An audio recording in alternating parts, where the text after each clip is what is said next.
নবী করিম সাল্লাল্লাহু আলাইহি সাল্লাম বলেছেন, আল্লাহর আকাশের নিচে জমিনের উপরে খাদিজার মতো উত্তম মহিলা আর নাই। হযরত আয়েশা বলেন, নবীজি একদিন এক রাতে আমার কাছে ঘুমানো ছিলেন। আমি ঘুম থেকে জেগে দেখি নবীজি নাই। মনে মনে চিন্তা করলাম কোথায় গেলেন, বোধহয় অন্য কোনো স্ত্রীর ঘরে গেছেন। আমি চুপিসারে খোঁজ নিতে লাগলাম, কোনো ঘরে খবর পেলাম না। পরে দেখতে পেলাম রিয়াদুল জান্নার ভিতরে বসে নবীজি দুই হাত উঁচু করে কি যেন বলেন আর কান্দেন। আমি পিছনে গিয়ে হাত তুললাম, শুনতে পেলাম নবীজি মুনাজাত করতে করতে এক পর্যায়ে গিয়ে বলছেন, রব্বুল আলামিন, কিয়ামতের ময়দানে যেদিন বাপ তার সন্তান হারায় ফেলবে, মা তার সন্তান হারিয়ে ফেলবে, সন্তান মায়ের চিনবে না, ওই দিন ওই কঠিন হাসরের ময়দানে আমি যেন আমার খাদিজারে হারায় না যাই। মোনাজাত শেষে হযরত আয়েশা বলছেন, ইয়া রাসূলুল্লাহ, এই একটা বুড়ির বিয়ে করছিলেন, 25 বছর বয়সে 40 বছরের বুড়ি, এই বুড়ির কথা এখনো আপনার মনে জাগে? এর থেকে ভালো কুমারী মেয়ে তো আপনি বিবাহ করেছেন। নবীজির মুখখানা মলিন হয়ে গেল। আল্লাহর নবী বলেন, আয়েশা, খাদিজা সম্পর্কে এমন কথা জীবনে কোনোদিন তুমি আমার সামনে আর এরকম বলো না। কারণ হলো তোমরা সবাই আমার সুদিনের স্ত্রী, আর খাদিজা আমার এমন সময়ের স্ত্রী যখন মক্কা নগরীতে মুহাম্মদের পা রাখার জায়গা ছিল না। সমস্ত সম্পদ উজাড় করে দিয়েছে আমার জন্য, ইসলামের জন্য। না খেয়ে থেকেছে রাতের পর রাত, দিনের পর দিন। আরবের সব থেকে ধনশালিনী নারী, সমস্ত সম্পদ উজাড় করে দিয়েছেন আল্লাহর দ্বীনের জন্য। হযরত আয়েশা বলেন, আমাদের ঘরের ভিতরে তেমন গোশত রান্না বান্না খুবই কম হতো। আধপেটা অনাহারে অর্ধাহারে আমাদের দিন চলতো। যেদিন কোনো ভাগ্যক্রমে কোনো গোশত আসতো অথবা কোনো ছাগল দুম্বা জবাও হতো, নবীজি গোশতগুলি ভাগ করে স্ত্রীদের ঘরে ঘরে দিয়া নিজে একটা পটলার ভিতরে কয়েক টুকরা গোশত নিয়ে মদিনার রাস্তায় ঘুরে বেড়াতেন। খাদিজার কোনো বান্ধবী পাওয়া যায় নাকি? খাদিজার কোনো আত্মীয়া, কোনো বান্ধবী পাওয়া যায় নাকি? প্রিয় ভাই সাহেব, নবী করিম সাল্লাল্লাহু আলাইহি ওয়াসাল্লাম স্ত্রীদেরকে ভালোবাসতেন। হাদিস থেকে শোনাচ্ছি, হযরত আয়েশা কুমারী মেয়ে, তাকে বিয়ে করেছেন নবী করিম সাল্লাল্লাহু আলাইহি ওয়াসাল্লাম। গভীর রাত, চাঁদনি রাত, আধো আধো জ্যোৎস্না প্লাবিত রাত। নবীজি বলছেন, আয়েশা চলো আমরা একটু পায়চারি করে আসি। মরুভূমির ভিতরে গিয়ে বললেন, ওই যে একটা জিনিস দেখা যায়, চলো তো দৌড় মারি, কে আগে যায় দেখা যায়। বিশ্বনবী স্ত্রীর মনোরঞ্জনের জন্য দৌড় প্রতিযোগিতা করতেছেন। তাও সুবহানাল্লাহ কইতে ইচ্ছে করে না। দৌড়াইয়া হযরত আয়েশা রাদিয়াল্লাহু তাআলা আনহা তিনি আগে চলে গেলেন, রাসূলুল্লাহ পিছনে পড়ে গেলেন। হযরত আয়েশা খুব আনন্দ করলেন, দেখলেন আপনি কিন্তু দৌড়ে আমার সাথে পারলেন না। বাস এর কয়েক বছর পর আরেকদিন এইভাবে দৌড়ের প্রতিযোগিতা হলো রাতের বেলায়। আজকে হযরত আয়েশা বলছেন, ওই দিনের তুলনায় আমার শরীরটা স্থূল হয়ে গেছে, আমি একটু মুটিয়ে গেছি। দৌড়াইয়া আমি পিছনে পড়ে গেলাম, রাসূল আগে উঠে গেলেন। আমি হাঁপাতে হাঁপাতে যখন নবীজির কাছে গিয়ে দাঁড়িয়েছি, রাসূলুল্লাহ তাবাসসুম মুস্কি হেসে আমার দিকে তাকিয়ে বলছেন, আয়েশা, ওই সেই দিনের প্রতিশোধ আজ নিলাম। সুবহানাল্লাহ, সুবহানাল্লাহ। কিসের ইউরোপ, কিসের আমেরিকা, ইসলামী সভ্যতার জুতার কাছেও দাঁড়াতে পারবে না তারা। ওরা আজকে কি বলে, বিশ্ব কি দিবস, নারী দিবস পালন করে। বিশ্ব নারী দিবস, বিশ্ব মাতৃ দিবস, বিশ্ব ভালোবাসা দিবস। বিশ্ব ভালোবাসা দিবস ওদের দরকার, যাদের সারা বছরে কোনো ভালোবাসা নাই, তাদের জন্য একটা দিন ভালোবাসার বনিতা করা লাগে। আমার লাগে না, কারণ আমার জন্মই হয়েছে ভালোবাসার মধ্য দিয়ে। আর দ্বীন ওয়ান নাসিহা, ইসলাম মানেই হলো ভালোবাসা। সুবহানাল্লাহ, ইসলাম মানেই হচ্ছে ভালোবাসা। আমার জন্য আলাদা কোনো ভালোবাসা দিবসের দরকার নেই। ওই সেই 97-তে ওই হুজুররা যখন ক্ষমতায় ছিলেন, সেই সময় বিশ্ব ভালোবাসা দিবস পালন করতেছে। কি ভালোবাসা দিবস? কলেজ বিশ্ববিদ্যালয়ের ছাত্র ছাত্রীরা সরোয়ার্দী উদ্যানের গাছের গোড়ায় বসে গেছে, সব জোড়ায় জোড়ায় বাকবাকুম পায়রা। বিশ্ব ভালোবাসা। এক মন্ত্রী ঢাকা বিশ্ববিদ্যালয়ের টিএসসি মিলনায়তনে বক্তৃতা করলেন, বিশ্ব ভালোবাসা দিবসে আজ আমি ঘোষণা করতে চাই, বিল ক্লিনটন মনিকা প্রেম অমর হোক। মন্ত্রী বললেন। আমি পার্লামেন্টে ধরলাম তাকে, বললাম, মাননীয় স্পিকার, বিল ক্লিনটন তার মেয়ের বয়সী মনিকার সাথে যে কাজটা করেছে, সে কাজের জন্য বিল ক্লিনটন নিজেই অনুতপ্ত। টিভি এবং রেডিওর মাধ্যমে গোটা জাতির কাছে ক্ষমা চেয়েছে। আর হিলারির পাও রাতের বেলায় কতবার ধরেছে হিলারি আর তিনিই জানেন। যে অপরাধের জন্য তিনি নিজে অনুতপ্ত, সেই অপরাধের বিষয়টা নিয়ে একটা মন্ত্রী কতটা চারিত্রিক দিক থেকে হীনমন্য হলে ছাত্রছাত্রীর সামনে বলতে পারে বিল ক্লিনটন মনিকা প্রেম অমর হোক। বললাম, মাননীয় স্পিকার, একদিকে নাচুনে বুড়ি, আরো যদি পায় ঢোলের বাড়ি, তাহলে অবস্থাটা কোথায় গিয়ে দাঁড়ায়? আমার দেশে, মুসলমানদের দেশে বিশ্ব ভালোবাসা দিবসের কোনো প্রয়োজন নাই। বিশ্ব নারী দিবস পালন করা, বিশ্ব কন্যা দিবস পালন করা ওদের দরকার, যার দেশে নারীর কোনো মর্যাদা নাই, যেখানে কন্যার কোনো মর্যাদা নাই, যেখানে মাতৃত্বের পিতৃত্বের মর্যাদা নাই, সেখানে প্রয়োজন। আমার দেশে প্রয়োজন নাই। দিবস পালন করতে করতে এখন কিসব দিবস পালন করতেছে। কালকের পত্রিকায় দেখলাম বিশ্ব পায়খানা দিবস। আমি জানি না আপনারা বিশ্বাস করবেন কিনা, আমার নিজের চোখ দিয়ে দেখছি, পত্রিকাটার নাম আমি নিলাম না, এটা জঘন্য পত্রিকা, এখন বুঝে নিতে পারে। বিশ্ব পায়খানা দিবস, নওজুবিল্লাহ, মানে তালাশ করে পায় না, করবে কি? এরপরে দেখলাম ঢাকায় দেওয়ালে লেখা বিশ্ব চিন্তা দিবস। তো বিশ্ব চিন্তা দিবসের এটার থিমটা কি, করবেটা কি? তো যারা আয়োজক তারা বলল যে আমরা ওই বিশ্ব চিন্তা দিবসে রাস্তার মোড়ে মোড়ে বসে চিন্তা করব যে আদৌ কোনো ব্যাপারে আমরা চিন্তা করতেছি কিনা। নওজুবিল্লাহ, পাগল কি গাছে ধরে? প্রিয় ভাই সব, আল্লাহ রাব্বুল আলামিন নারীর অধিকার দিয়েছে, কোরআন দিয়েছে, হাদিস দিয়েছে। বুক ভরে বলেন আলহামদুলিল্লাহ। যারে বিবাহ করবা সেই শ্বশুর বাড়ির টেলিভিশন না হইলে দেখা যাবে না তুমি কি খয়রাতির পোলা।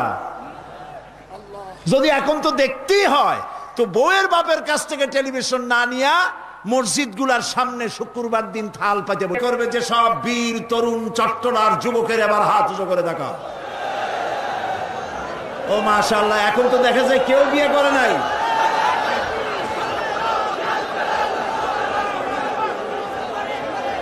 আচ্ছা, হাত নামান, হাত নামান, আলহামদুলিল্লাহ বলেন, হাত নামান। এই যে ভাই, আমি কিন্তু বুঝতে পারি দাঁড়াইছেন কেন, কোমর ব্যথা করতেছে বোধহয়। বসেন, কোমর ব্যথা আল্লাহ ভালো বানাই দেবেন, জোরে কোন আমিন।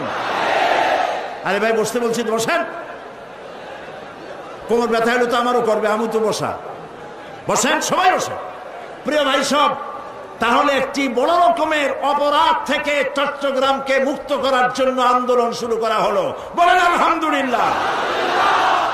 প্রিয় ভাই সব, আল্লাহ তাআলা এই নারী যখন বিবাহ হলো, আল্লাহ তাআলা তাকে অধিকার দিলেন, শিক্ষার অধিকার, লেখাপড়ার অধিকার, পড়ার অধিকার, সব অধিকার দিলেন। এরপরে দিলেন তাকে মা বানায় দিলেন। কদিন পরে কি হয়ে গেল? মা হয়ে গেল। সুবহানাল্লাহ। এখন কিন্তু ইজ্জত আরো বাড়লো। মা হওয়ার পর ইজ্জত কি হইল? আরো বেড়ে গেল। আল্লাহর নবীর কাছে প্রশ্ন করা হয়েছে। এক সাহাবী এসে বলছেন, সালা রাজুলুন ইয়া রাসূলুল্লাহ মান আহাক্কুন নাস বিহুসনি সাহাবাতি ক্বালা উম্মুক ক্বালা সুম্মা মান ক্বালা উম্মুক ক্বালা সুম্মা মান ক্বালা উম্মুক ক্বালা সুম্মা মান ক্বালা আবুক। সুবহানাল্লাহ।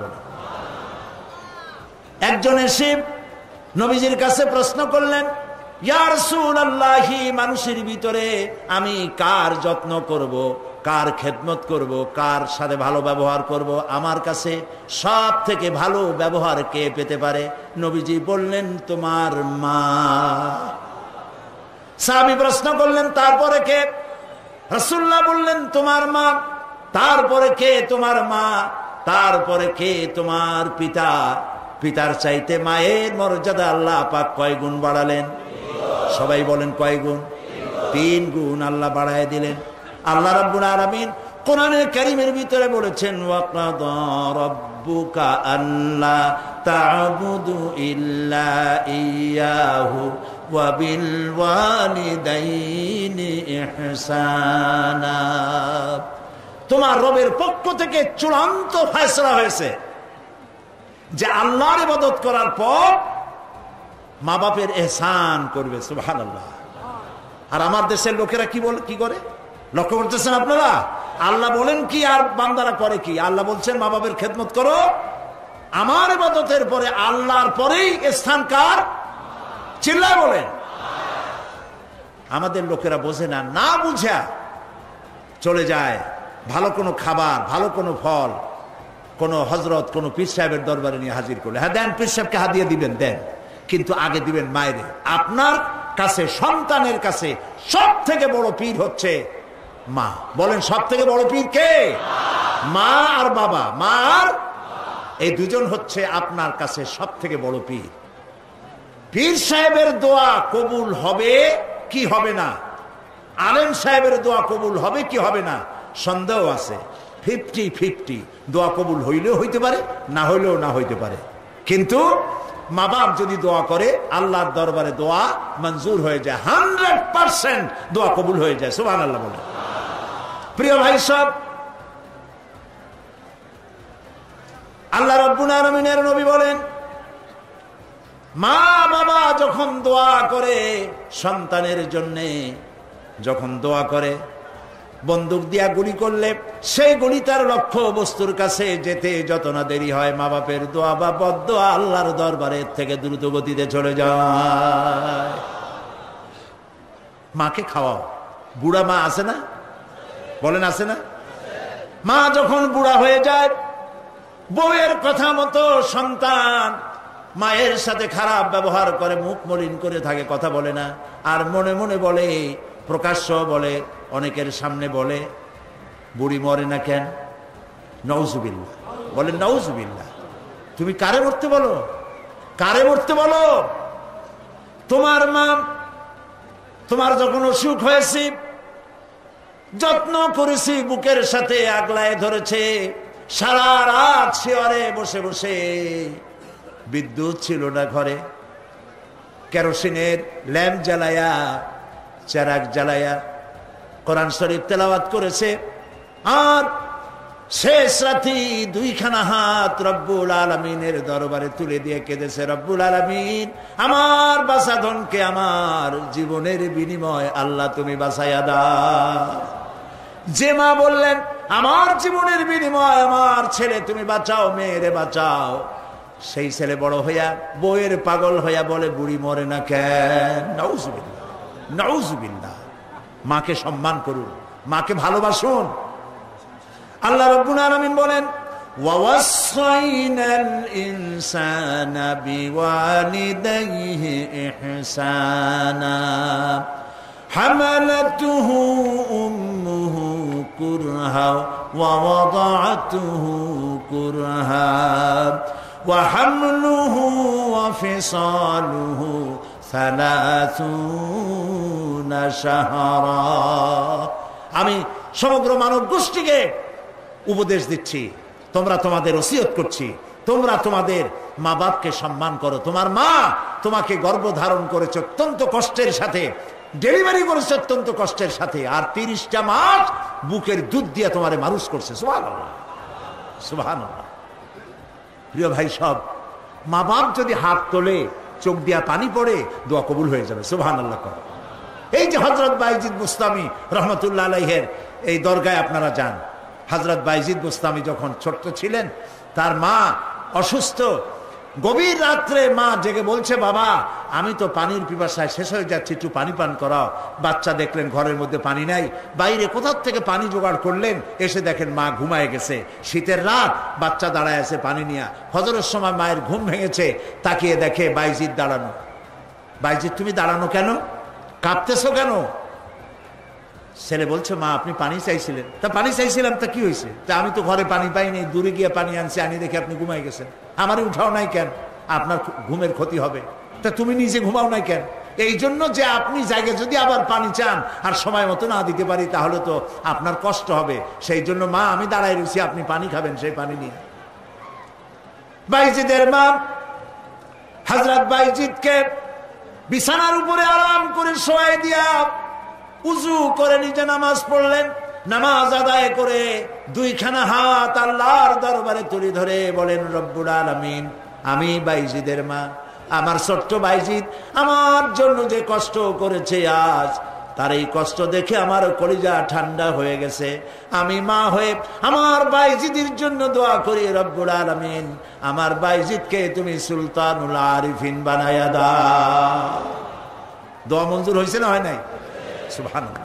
প্রিয় ভাই সব, এই জন্য মা বাপকে সম্মান করতে হবে, মহব্বত করতে হবে এবং তাদের জন্য দোয়া করতে হবে। দোয়াটা আল্লাহ শিখাই দিয়েছেন। এমনকি মা বাবার সামনে চোখ মোটা করে কথা বলবে না, চোখ মোটা করে মা বাবার সামনে কথা বলবে না।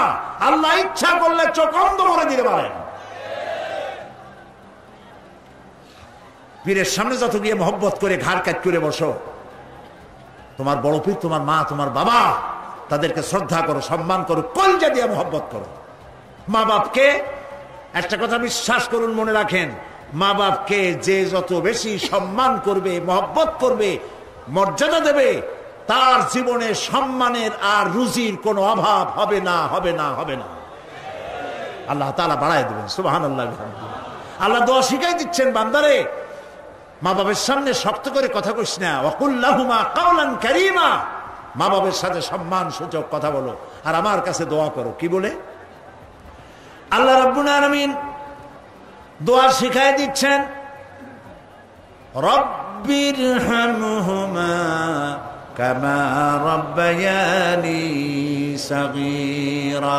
সবাই পড়েন, রব্বিরহামহুমা কামা রাব্বায়ানি সাগীরা। আবার পড়েন, রব্বিরহামহুমা কামা রাব্বায়ানি সাগীরা। আল্লাহ তাআলা শিখাই দিলেন, বান্দারে দোয়া কর, আয় আমার রব, আমার মা বাপ আমাকে যেমন ছোটবেলায় স্নেহের করে লালন পালন করেছে, মাবুদ গো তুমি আমার মা বাপকে সেইভাবে তোমার রহমত করে লালন পালন করো। আল্লাহ দোয়া শিখাই দিচ্ছেন। এই দোয়া প্রত্যেক নামাজের পর আপনারা পড়বেন। মনে থাকবে ভাই? জোরে বলেন, মনে থাকবে? আল্লাহ যেন আমাদেরকে মনে রাখান, আমরা বলি আমিন। প্রিয় ভাই সব, মা হিসাবে আল্লাহ তাআলা এই মর্যাদা বৃদ্ধি করে দিলেন। নারীর তিনটা স্তর বললাম, কন্যা, বধূ, মাতা। তিনও স্তরে ইসলাম যে মর্যাদা দিয়েছে, এর থেকে বেশি মর্যাদা পৃথিবীতে কেউ দিতে পারে নাই। এখন এই নারীদেরকে যাদের এত মর্যাদা আল্লাহ দিলেন, মর্যাদা তো এত বাড়ায় দিলেন, সন্তানের জান্নাত মায়ের পায়ের তলে ঢুকাই দিলেন। সুবহানাল্লাহ বলেন, সুবহানাল্লাহ বলবেন না? মেয়ে লোকের মায়ের পায়ের তলে তার সন্তানের বেহেশত আল্লাহ ঢুকাই দিলেন। সম্মান করো, মর্যাদা করো। যারা মা বাবার সাথে বেয়াদবি করছো, আজকের রাতে মায়ের কাছে গিয়ে, বাপের কাছে গিয়ে পাও দুটো জড়ায় ধরো আর বলো, আব্বা আম্মা আমি তো ভুল করছি, বেয়াদবি করছি, বুঝি নাই, আল্লাহর রাস্তায় আমারে মাফ করে দেন। মাফ করে দেবে না? দিবে। মা বাবার চাইতে সন্তানের জন্য কল্যাণকামী কে আছে? বউর কথা মতো খবরদার কখনো মা বাবার সাথে নাফরমানি করবেন না। মনে থাকবে? মনে থাকবে? আল্লাহ তাআলা মনে রাখার তৌফিক দিক, আমরা বলি আমিন। প্রিয় ভাই সব, এই নারীকে সম্মান দিয়ে আল্লাহ তাআলা বলেছেন নারীরা যেন পর্দায় থাকে। কুল লিল মুমিনাতি ইয়াগদুদনা মিন আবসারিহিন। মেয়ে লোকদেরকে বলা হয়েছে, মুমিনা নারী তোমরা তোমাদের চক্ষুকে পর পুরুষ থেকে নিম্নগামী করে রাখো। ওয়াহফাজনা ফুরুজাহুন্না, আর তোমাদের যৌনাঙ্গ সমূহ এগুলিকে তোমরা হেফাজতে রাখো, এগুলি লজ্জাস্থান সমূহ হেফাজতে রাখো। যা মানুষকে দেখিও না। ওয়াকারনা ফি বুয়ুতিকুন্না ওয়ালা তাবাররাজনা তাবাররুজাল জাহিলিয়াতিল উলা, আর তোমরা তোমাদের ঘরের মধ্যে থাকো ওই জাহিলিয়াতের যুগে যে ধরনের সাজসজ্জা করে রাস্তায় বেরোতো, ঠাট ঠমক করত, রূপচর্চা করত মানুষের সামনে, পরপুরুষের সামনে, জাহিলি যুগের মতো তোমরা বেরিয়েও না। কে বলতেছেন? আল্লাহ বলতেছেন, আল্লাহ পাক বলছেন ওয়াকারনা ফি বুয়ুতিকুন্না, ঘরের মধ্যে থাকো। এই ঘরের মধ্যে থাকার অর্থ কিন্তু এই নয় যে ঘরের মধ্যে পড়ে থাকো, লেখাপড়া করো না, চাকরি বাকরি করো না, এটা কিন্তু নয়। বরং নবী করিম সাল্লাল্লাহু আলাইহি সাল্লামের যুগে মহিলা সাহাবীরা ব্যবসা করেছেন। কেউ আতরের ব্যবসা করেছেন, কেউ ফলের ব্যবসা করেছেন, কেউ খেজুরের ব্যবসা করেছেন, এবং এই মহিলারা নার্সের দায়িত্ব পালন করেছেন। যুদ্ধাহত সৈন্যদেরকে নার্সিং করেছেন, যুদ্ধের ময়দানেও তারা কাজ করেছেন। কাজী ঘরের মধ্যে থাকো, তার অর্থ হলো ঘরের মধ্যে যে পরিবেশটা থাকে পর্দার পরিবেশ, যখন বাইরে যাবে তখনও এই পর্দার পরিবেশটা নিয়ে যাবে। যখন বাইরে যাবে বোরখাটা পরে যাইও, বোরখাটা পরলে ওইটা একটা ঘরের মতো, বোরখার দরজাও আছে, জানালাও আছে, আছে না? যেখানে সুযোগ আছে জানলা খুলে দেন, মুখের কাপড়টা উঠাইয়া দেখেন যেখানে সুযোগ আছে, আর যেখানে সুযোগ নাই জানলা বন্ধ করে দেন, ঠিক না? এই বোরখা পরতে বলা হয়েছে, বোরখা পরে চলবেন। এই বোরখাটা একটা নিয়ামত।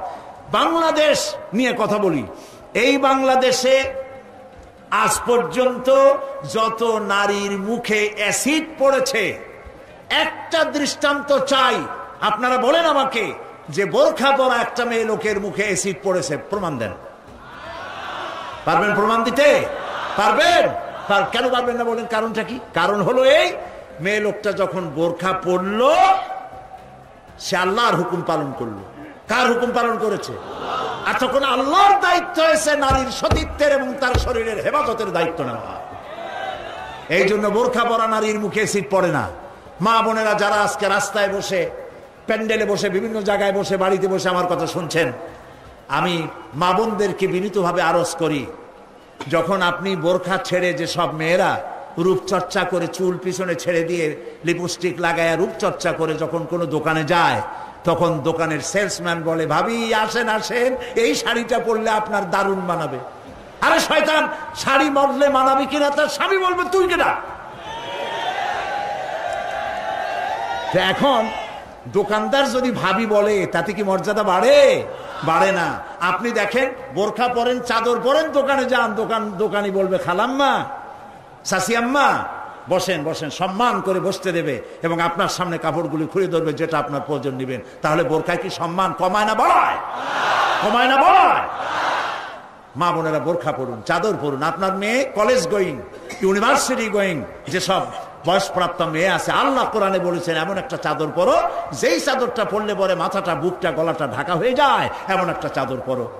এই চাদর পরা মুসলমানদের জন্য ফরজ। মুসলমানদের জন্য কি? আজ ফ্রান্সের প্রেসিডেন্ট জ্যাক শিরাক, এই জ্যাক শিরাক এক বিরাট সাংঘাতিক একটা বাজে কাজ করেছে। তিনি তার দেশে কলেজে, বিশ্ববিদ্যালয়গুলোতে মুসলিম মহিলাদের মুখে চাদর পরা, হিজাব পরা নিষিদ্ধ ঘোষণা করেছে। আমরা আজকে চট্টগ্রাম তাফসীরুল কোরআন মাহফিলের লক্ষ লক্ষ মানুষের উপস্থিতিতে বাংলাদেশের কণ্ঠ বাতাসে মিশিয়ে দিচ্ছি। পত্রিকার মাধ্যমে যদি সাংবাদিকরা পৌঁছাতে পারেন ভালোই হবে। অনেক ভালো ভালো সাংবাদিক আছে যারা মাহফিল এখানের মধ্যে সীমাবদ্ধ থাকে না, তাদের লেখার মাধ্যমে এই চট্টগ্রাম তাফসীরের মাহফিল ছড়িয়ে যায় গোটা বাংলাদেশ তথা বিশ্বের বিভিন্ন জায়গায়। ওই সব সাংবাদিকদেরকে ধন্যবাদ জানাই আর প্রাণ খুলে দোয়া করি, আল্লাহ এদের কলমকে আরো শানিত বানিয়ে দাও। আপনারা আমাদের কথা লেখেন, আমরা জ্যাক শিরাককে বলছি, আপনি যে কাজটি করতেছেন, এটা আপনি প্রেসিডেন্ট হয়ে, ইউরোপের একটি বড় রকমের রাষ্ট্রের প্রেসিডেন্ট হয়ে মানবাধিকার লঙ্ঘন করেছেন।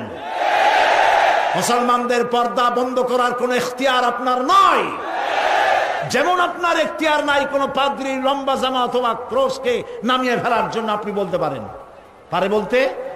রবিবার দিন গির্জায় যেতে বন্ধ করতে পারেন? রবিবার দিন গির্জায় যাওয়া যেমন তার ধর্মীয় কাজ, গলার ভিতরে ক্রস লাগানো যেমন তার ধর্মীয় কাজ, আমার মুসলমান মেয়েদের পর্দা করা, হিজাব করা তেমন আল্লাহর নির্দেশিত কাজ। আমরা গোটা বাংলাদেশের পক্ষ থেকে, এই মাহফিলের পক্ষ থেকে জ্যাক শিরাককে নিন্দা জানাই এই কাজের জন্য। আমরা আহ্বান জানাবো, পৃথিবীর মধ্যে কোন রাষ্ট্র যা করে নাই, আপনি সেই খারাপ দৃষ্টান্ত করে আপনার কপালকে খারাপ করবেন না। প্রিয় ভাই সব, নারীর জন্য আল্লাহ পর্দা করেছেন, আর এই পর্দা হলো তাদের জন্য নিয়ামত।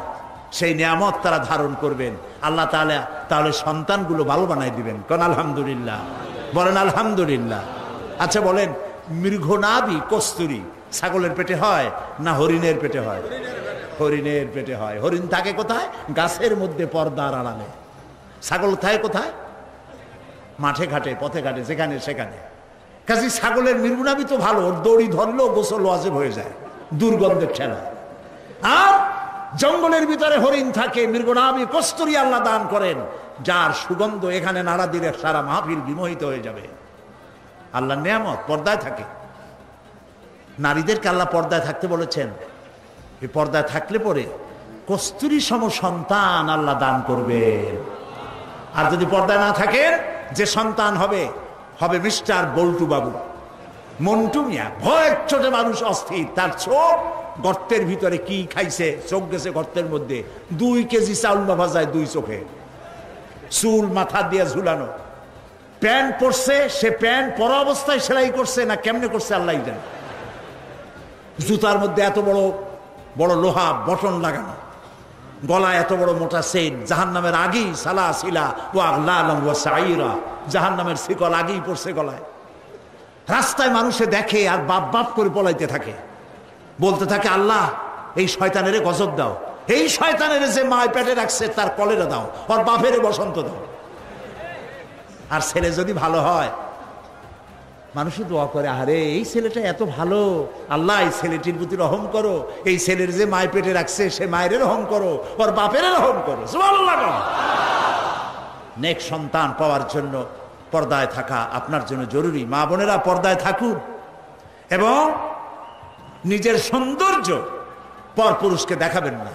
আপনার সৌন্দর্য আপনার পিতার জন্য নয়, ভাইয়ের জন্য নয়, ছেলের জন্য নয়, কারোর জন্য নয়, শুধুমাত্র একমাত্র কেবলমাত্র স্বামীর জন্য। এই সুন্দরী প্রতিযোগিতার কথা সেদিন বলেছি।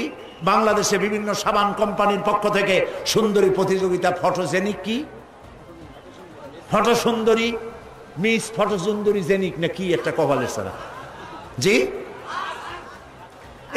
এগুলি করতেছে, এগুলি তারা করতেছে, বিভিন্ন জেলা শহরে করতেছে।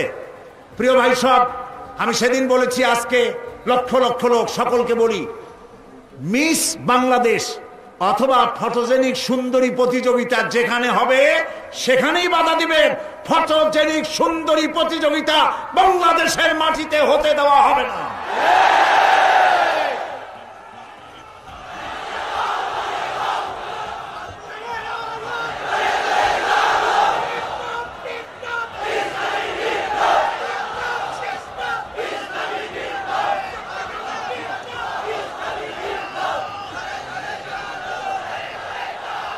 তারা একটু একটু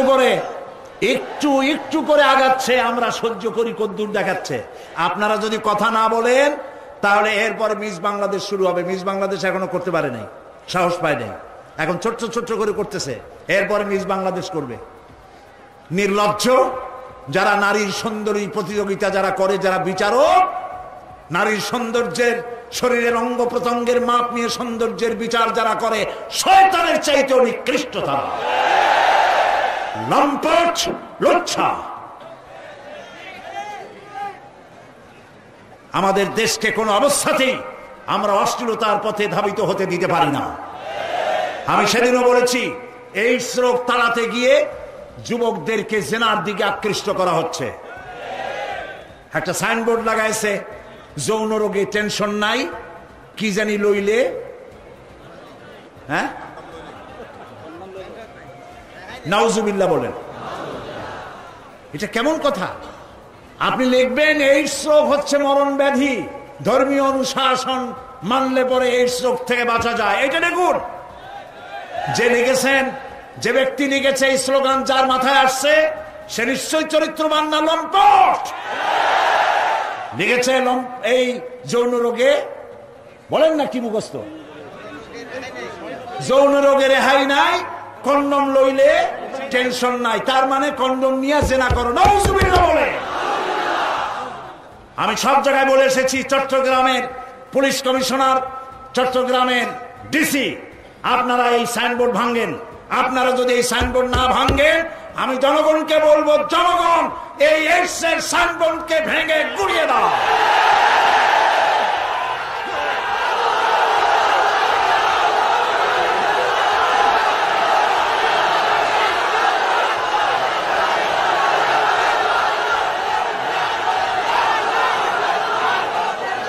প্রিয় ভাই সব, আমরা কখনো আইন হাতে নিতে চাই না, কিন্তু আমার জাতি চরিত্র ধ্বংস হলে আমরা বসে থাকবো না। আমরা কথা বলবো, আমরা আমাদের বিবেককে কারো কাছে বিক্রি করি নাই। কথা বলবো পার্লামেন্টে, সিংহের মতো গর্জন করব ময়দানে, জীবন দিয়ে দিয়ে আল্লাহর কোরআনকে প্রতিষ্ঠা করবো ইনশাআল্লাহ।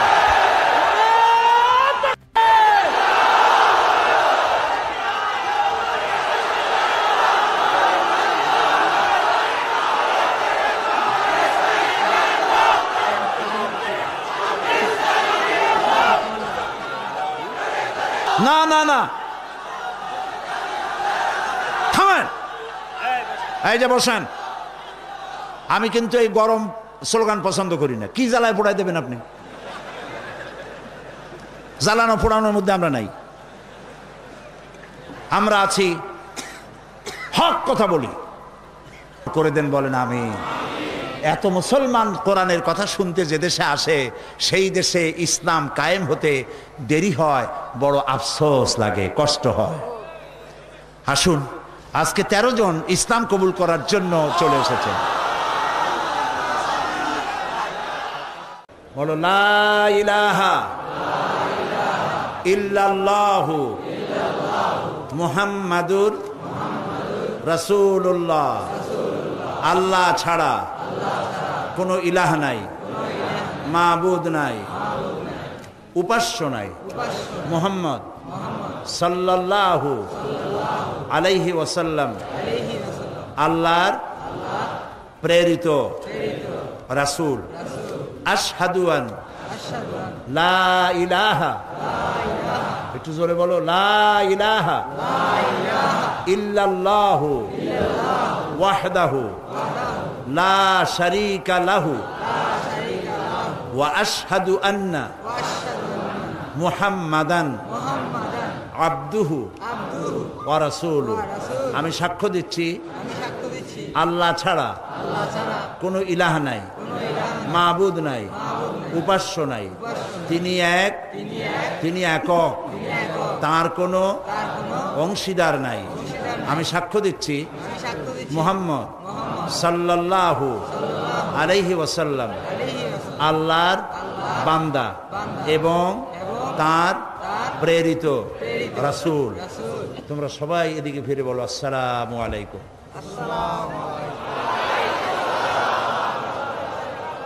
এরা এই তরুণ যুবক 13 ভাই ছিল মুশরিক, হয়ে গেল আমাদের তাওহীদবাদী ভাই। আমাদের কি হইল? সবাই বলেন আলহামদুলিল্লাহ। মহিলারা ভেতরে কালেমা উচ্চারণ করেছেন, আর আমি এই বিশাল লক্ষ লক্ষ জনতার পক্ষ থেকে এই 13 মর্দ মোমেন যারা এখন আমাদের তাওহীদবাদী ইসলামী ভাই, আমি তাদেরকে বুকে আলিঙ্গন করে নিচ্ছি।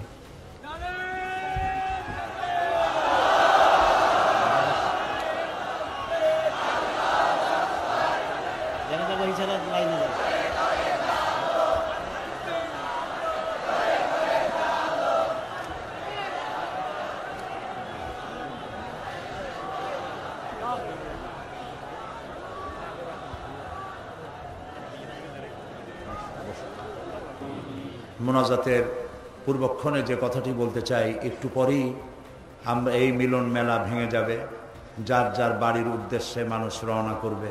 আল্লাহ সকলের ফিরে যাওয়াটা নিরাপদ করে দিন। আমি আপনাদেরকে অনুরোধ করব যে ওয়াজ শোনার, তাফসীর শোনার যে মন আমাদের আছে, সেই পরিমাণ নামাজের মন নাই। এই জন্য 5 ওয়াক্ত নামাজ সঠিকভাবে আদায় করবেন, নামাজ কখনো ছেড়ে দিবেন না। বিশেষ করে জওয়ান যুবক যারা আছে, ছাত্র, তরুণ, যুবক, আমি তাদেরকে বলবো চরিত্র একটি মহা সম্পদ। যখন চরিত্র থাকে না তখন সে মানুষ থাকে না, শয়তানের চাইতে নিকৃষ্ট হয়ে যায়। আমি সমস্ত তরুণ যুবকদেরকে, যাদেরকে আমি আমার চোখের সামনে দেখতে পাচ্ছি, এই মাহফিলে 2% যদি বৃদ্ধ মানুষ থাকে, 98% তরুণ যুবকে ভরা এই মাহফিল। আমি সকল যুবকদেরকে, ছাত্র তরুণ যুবকদের প্রতি আহ্বান জানাবো, আমাদের জীবনের সাথে সম্পৃক্ত প্রিয় জীবন আদর্শ যার নাম ইসলাম, এই ইসলামের পতাকাকে উড্ডীন করার জন্য ইসলামী আন্দোলনে শরিক হওয়ার সকলের প্রতি আমি আহ্বান জানাই। সকলের চরিত্র ভালো করে ইসলামের দিকে এগিয়ে আসার আহ্বান জানাচ্ছি। এবং কোরআনকে জানার জন্য, কোরআনকে বোঝার জন্য আমি বারবার বলেছি তাফহিমুল কোরআন কেরার জন্য তাফহিমুল কোরআন ফি জিলালিল কোরআন, এই তাফসিরগুলি আপনারা কিনবেন। আজকে যখন যাবেন, শত শত দোকান, 3 শতাধিক দোকান এখানে বসেছে বই কিতাব নিয়ে, এগুলি আপনারা নেবেন। আর এইখানে যে আমি তাফসির করেছিলাম 25 বছর হলো, এর মধ্যে একবার তাফসির করেছিলাম সূরা আসরের উপরে। হযরত ইমাম শাফি রহমতুল্লাহ আলাইহি বলেছেন, সূরা আসর যদি কেউ বোঝে আর আমল করে তাহলে জান্নাতে যাওয়ার জন্য এই ছোট্ট সূরাটি যথেষ্ট হয়ে যায়। সুবহানাল্লাহ। 5 দিন আলোচনা করেছি একটি সূরার, ছোট্ট সূরাটি, তাও শেষ করতে পারিনি। সেটি গ্রন্থবদ্ধ আকারে এসেছে, নাম রেখেছে তাফসিরে সাঈদী সূরা আসর। সমস্ত দোকানগুলিতে পাওয়া যাবে, আপনারা নিয়ে যাবেন এই তাফসিরটি, তাফসিরে সাঈদী সূরা আসর। আর সর্বশেষ আমি আজও বলি যে আমি মোমেন ব্যক্তি তো সেই যে নিজের জন্য যা পছন্দ করে অন্যের জন্য তাই পছন্দ করে। সুতরাং আমি জামাত ইসলামী করি, এবং কেন করি এই প্রশ্ন বহু জায়গায় আছে যে পীর মুরিদি ছাড়িয়ে দিয়া এটা করলাম কেন। আমি সেই জবাব লিখিত আকারে দিয়েছি, আমি কেন জামাত ইসলামী করি। এটা আমার লেখা একটা বই। এই বইয়ের ভিতরে আমি দেখিয়েছি যে খেলাফত এবং মুলুকিয়াতের ব্যাপারে, সাহাবীদের ব্যাপারে, নবীদের ব্যাপারে, ইসমতে আম্বিয়ার ব্যাপারে যে সমস্ত কথা আমাদের বিরুদ্ধে বলা হয়, সেই কথাগুলি যে যৌক্তিক নয়, এই কথাগুলি এর মধ্যে এসছে। সুতরাং যারা জামাত করেন তাদের জন্য প্রয়োজন, আর যারা করেন না তাদের জন্য প্রয়োজন, অন্তত জবাবগুলি জানতে পারবেন। আর আমি কেন করি এই দলটি তাও আপনারা বুঝতে পারবেন। আল্লাহ যেন তৌফিক দেন, এটাও পাওয়া যাবে প্রত্যেক দোকানে, আপনারা নেওয়ার চেষ্টা করবেন। প্রিয় ভাই সব, সর্বশেষ আমার আরজ আপনাদের কাছে, নামাজ কেউ ছেড়ে দিবেন না। 5 ওয়াক্ত নামাজ আমরা আদায় করব সহিভাবে, কারণ বুখারী শরীফে এসেছে কিয়ামতের দিন সর্বপ্রথম প্রশ্ন হবে নামাজ পড়েছো কিনা। প্রথম প্রশ্ন আল্লাহ করবেন নামাজ। প্রথম প্রশ্ন কি হবে? নামাজ পড়ে। যার নামাজ কবুল হবে জীবনের সমস্ত নেক আমলগুলি কবুল হবে, যার নামাজ কবুল হবে না সব বরবাদ হয়ে যাবে। আল্লাহ তাআলা আমাদের জন্য নামাজি বানান, আমরা বলি আমিন। নামাজ জীবনে আর ছাড়বো না, এই ওয়াদা কি করা যাবে ভাইরা? করা যাবে ওয়াদা? দুটি হাত উঁচু করেন, বলেন ইয়া আল্লাহ, তোমার পবিত্র নামে তোমাকে সাক্ষী করে ওয়াদা করছি, শপথ করছি, আল্লাহ তাআলা যতদিন পর্যন্ত মালাকুল মউত আমার মাথার কাছে না আসতেছে ততদিন পর্যন্ত ফরজ নামাজ, ফরজ রোজা আর ছেড়ে দেব না, আর ছেড়ে দেব না, আর ছেড়ে দেব না। আল্লাহ তাআলা আমার আজকের এই ওয়াদা আমার মৃত্যু পর্যন্ত কবুল করে নাও, আমিন ইয়া রাব্বাল আলামিন। আমরা আল্লাহ তাআলাকে একটু স্মরণ করে নেই, আমার সাথে আপনারা পড়েন সুবহানাল্লাহ, আলহামদুলিল্লাহ, লা ইলাহা ইল্লাল্লাহ, সুবহানাল্লাহ, আলহামদুলিল্লাহ, লা ইলাহা ইল্লাল্লাহ, সুবহানাল্লাহ, আলহামদুলিল্লাহ, লা ইলাহা ইল্লাল্লাহ, সুবহানাল্লাহ, আলহামদুলিল্লাহ, লা ইলাহা ইল্লাল্লাহ, সুবহানাল্লাহ, আলহামদুলিল্লাহ, লা ইলাহা ইল্লাল্লাহ, ইয়া আল্লাহ, ইয়া রহমান, ইয়া রহিম, ইয়া হাইয়ু, ইয়া কাইয়ুম। সবাই পড়েন ইয়া আল্লাহ, ইয়া রহমান, ইয়া রহিম, ইয়া হাইয়ু, ইয়া কাইয়ুম। ইয়া আল্লাহ, ইয়া রহমান, ইয়া রহিম, ইয়া হাইয়ু, ইয়া কাইয়ুম। ইয়া আল্লাহ, ইয়া রহমান, ইয়া রহিম, ইয়া হাইয়ু, ইয়া কাইয়ুম। আল্লাহুম্মা আমিন। আমিন। এই মুহূর্তে মনে পড়ে গেল আমাদের জনম দুঃখিনী মা আব্বার কথা মনে পড়ে গেল। আজ আর কেউ নাম ধরে ডাকে না।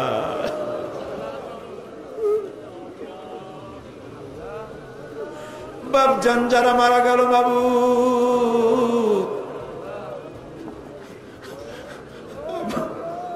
আব্বার কবরটাকে, আব্বাকে জান্নাতুল ফেরদাউস নসিব করে দাও মাবুদ। আমাদের মানুষ বানাবার জন্য কত কষ্ট করেছেন আল্লাহ তাআলা। ধান বিক্রি করে, সুপারি বিক্রি করে, নারকেল বিক্রি করে বই কিতাব কিনে দিছে। আল্লাহ আব্বাকে বেহেশতে পৌঁছায় দাও রব্বুল আলামিন। আমাদের জনম দুঃখিনী গর্ভধারিণী মা,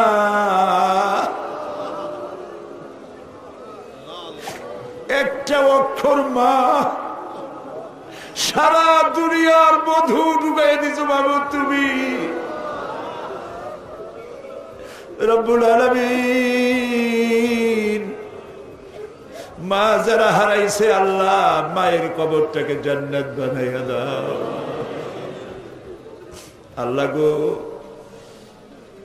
মা আমাদের যাদের বেঁচে আছে সুস্থ রাখো, ভালো রাখো, খেদমত করার তৌফিক দাও আল্লাহ। কোরআন হাদিসে যা পড়ছি সেই অনুপাতে মা বাবার খেদমত করতে পারি নাই, মাফ করে দিও আমাদেরকে বাবু আল্লাহ। আমাদের মা বাবা যাদের বেঁচে আছে পরনির্ভর যেন হয় না, সুস্থ থাকতে ইমানের সাথে নিয়ে নিও বাবু রব্বুল আলামিন। আমাদের দাদা দাদি, নানা নানি, শ্বশুর শাশুড়ি, আত্মীয় স্বজন যারা দুনিয়া থেকে বিদায় হয়ে গেছে মাবুদ, তুমি যদি শাস্তি দাও কেউ ঠেকাইতে পারবে না। আর তুমি যদি রহম করো কৈফিয়ত কারো কাছে দেওয়া লাগবে না আল্লাহ। তুমি তাদেরকে মাফ করে দাও রব্বুল আলামিন।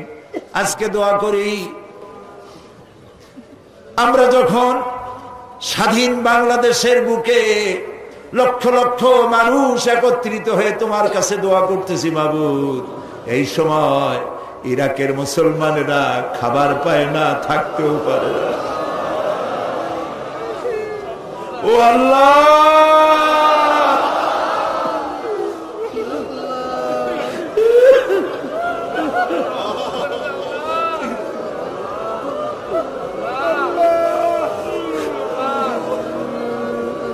ইরাকের আল্লাহ, ইরাকের পাকদামান মেয়ে লোকদের গায়ে হাত দিতেছে কাফের সৈন্যরা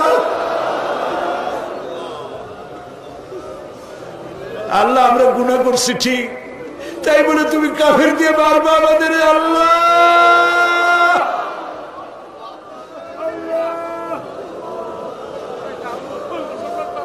আল্লাহ আল্লাহ ইরাকের মুসলমানদেরকে স্বাধীনতা ফিরায় দাও। আমেরিকার যত সৈন্য আসছে, বিদেশের যত কাফের সৈন্য আসছে, হয় তাদের মুসলমান বানাও, আর নইলে যত বিদেশি সৈন্য আসছে সবগুলির কবর বানায় দাও, একটাও যেন বাড়ি ফিরে না যায় আল্লাহ। আল্লাহ প্যালেস্টাইনের মুসলমানদের কথা কি মনে করা যায়? ইহুদিরা কামান দিয়ে গোলা মারে, আর প্যালেস্টাইনের গোলাপ ফুলের মতো বাচ্চা ছেলেরা ইট পাথর দিয়ে মোকাবেলা করে। আহারে আল্লাহ, প্যালেস্টাইনি মুসলমানদের হাতে প্যালেস্টাইন উঠায় দাও রব্বুল আলামিন। কাশ্মীর, চেচনিয়া, বসনিয়া আল্লাহ স্বাধীনতাকামী মুসলমানদেরকে আল্লাহ তুমি দেশ স্বাধীন করে দাও রব্বুল আলামিন। আমাদের প্রিয় জন্মভূমি বাংলাদেশ, আল্লাহ তাআলা এই দেশের উপর রহমত নাজিল করো। সন্ত্রাসের জ্বালায়, অপহরণকারীদের জ্বালায় দেশটা বদনাম করে ফেলাইলো। মানুষ বড় আশা করে ভোট দিছিল বাবু, খাইয়া না খাইয়া ভোট দিছিল বাবু। আল্লাহ এই সন্ত্রাসী গুলা দেশটার ইজ্জত মারল। যাদেরকে হাইজ্যাক করে নিয়ে গেছে, কিডন্যাপ করে নিয়ে গেছে, তার বউর অবস্থা কি, তার ছেলে মেয়ের অবস্থা কি বাবু? প্রায় দেখা যায় কাগজের সমানে মানুষ মারতেছে। আল্লাহ এই সন্ত্রাসী জানোয়ার গুলারে তুমি হেদায়েত করে দাও। এই সন্ত্রাসী খুনি পশু গুলারে আল্লাহ তুমি হেদায়েত করে দাও। যদি ওদের কপালে হেদায়েত না থাকে, নমরুদ, হামান, সাদ্দাতের মতো কলেরা দিয়া, গজব দিয়া বিদায় করে দাও আল্লাহ তাআলা। আল্লাহ শয়তান গুলোর উপরে গজব নাজিল করো। আল্লাহ আমাদের দেশের আলেম এই ওলামারা গত 5 বছর খুব মার খাইছে, মাদ্রাসাগুলি বন্ধ করে দিছে, আবার তারা পায় তারা করতেছে বাবু। আলেমদের কপাল খারাপ বাড়ে ওরা বাবু। কোরআনের এই কথাগুলি বলার অবস্থা কিয়ামত পর্যন্ত তুমি জারি রাখো বাংলাদেশে। আল্লাহ তাআলা তুমি আমাদের মুখের দিকে তাকায় দেখো তো, আমাদের ঈমান তুমি এখন আরশে আজিম থেকে আমাদেরকে দেখতেছো, আমরা কোথায় বসে আছি মাবুদ? তোমার আরশে আজিম থেকে একটু দেখো তো, বান্দারা আসামির মতো বসছে মাথা নিচু করে। রাস্তায় মানুষ, বাড়িতে মানুষ, গাছে মানুষ, মানুষ আর মানুষ কান্দে। রবের কাছে কাঁদতেছে, মালিকের কাছে কাঁদতেছে, খাজা বাবার কাছে কান্দি না, দুনিয়ার কোন খাজা বাবায় কান্দি না, মন্ত্রীর কাছে কান্দি না, আকাশ আর জমিনের মালিকের কাছে কান্দিছি। মাবুদ আমাদের দোয়া কবুল করো রব্বুল আলামিন। 3000 বছর বসে জাহান্নামের আগুন তুমি উত্তপ্ত করেছো। রক্ত মাংসের শরীর নিয়ে আমরা জাহান্নামের আগুনে জ্বলতে পারবো না। আল্লাহ জাহান্নামের আগুন আমাদের জন্য হারাম বানায় দাও। প্রিয় ভাই সব মাথা নিচু করেন, চক্ষু বন্ধ করেন, যার যা বলার আছে কান্দেন আর বলেন, যার যার নিজের কথা বলেন, দোয়া কবুল হবেই ইনশাআল্লাহ, হবেই ইনশাআল্লাহ। যার যার কথা নিজেরা বলেন আল্লাহর কাছে। আল্লাহ সাইদি সাহেবের হায়াত আমিন, আল্লাহ সাইদি সাহেবের হায়াত আমিন, আল্লাহ তাকে সুস্থ করে দাও আমিন, তার যত রকমের অসুবিধা আছে আল্লাহ তুমি সব অসুবিধা দূর করো আমিন, সমস্ত রোগ থেকে তাকে শিফা দাও আমিন। আল্লাহ তাআলা অনেক কিছু চাইতে পারলাম না, আমরা তো বোকা, চাইতেও জানি না। আল্লাহ তোমার নবীরা যা যা চাইছেন তোমার কাছে, আমাদের সেইগুলো দিয়ে দাও। আর তোমার নবীরা যা যার থেকে বিরত থাকছেন, পানা চাইছেন, আমরাও সেই সব বিষয় পানা চাই। সোজা কথা, আল্লাহ তাআলা তোমার নবীরা যা যা চেয়েছেন আমাদের সব দিয়ে দিবা। আল্লাহ তাআলা আমাদের যাদের যে অভাব আছে অভাব দূর করে দাও। আল্লাহ তাআলা যারা ঋণগ্রস্ত ঋণ পরিশোধ করার তৌফিক দান করে দাও, ব্যবসা বাণিজ্য বরকত দাও। আল্লাহ আমার এই দেশটা খুব গরিব দেশ বাবু। আল্লাহ তাআলা এই গরিব দেশটির সমস্ত নদী, খাল, বিল, সমুদ্র ভরা মাছ দাও, জমিন ভরা ফসল দাও, গাছ ভরা ফল দাও, মানুষের কলিজা ভরা ঈমান দাও। আল্লাহ তাআলা ঈমান দিয়ে আমাদের কলিজা ভরে দাও। আল্লাহ আমাদের যুবক সম্পদ, যুবকরা আমাদের সম্পদ, ছাত্র যুবক সকলকে দিনদার, ঈমানদার, পরেজগার বানায় দাও।